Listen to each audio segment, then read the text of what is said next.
শেষ ওভারের খেলা। গৌরাঙ্গদা পরবর্তী এবং শেষ বোলার গৌরাঙ্গদা। চলছে 10 ওভারের খেলা। প্রথম বলটি চালিয়েছেন সজরে এবং বলটি চলে যাবে 4 এক ড্রপ 4। চলছে দ্বিতীয় বল, আবারও চালিয়েছিলেন কিন্তু বলটি ব্যাটসম্যান কিন্তু কোন রকম ভাবে বুঝতে পারেনি। তৃতীয় বল আবারও চালিয়েছেন কিন্তু সেটি ফিল্ডারের হাতে, একটি রান আউটের সুযোগ। দেখা যাক কতটা হয় না। কোন রকম ঝুঁকি কিন্তু তৈরি হয়নি দেবাশিসের জন্য এবং একটি রান।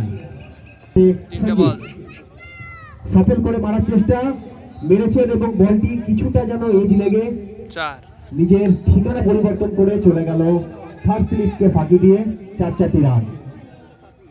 আর দু বল আছে।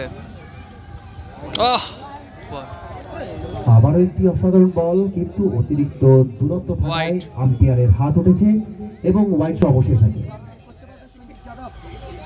চালিয়েছেন আবারও অফসাইডে এবং বলটি কি ফাঁকি দেবে? হ্যাঁ, সরাসরি ফাঁকি দিয়ে চলে গেল 4 রানের জন্য বাউন্ডারি। 4 রান। দেখা যাক 10 ওভারের শেষ বল।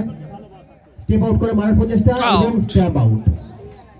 শেষে কমলাইতলা ক্রিকেট ক্লাব 5টি উইকেট হারিয়ে সংগ্রহ করেছে মোট 18 118 রান। 119 রানের টার্গেট। বিশাল লক্ষ্যমাত্রা।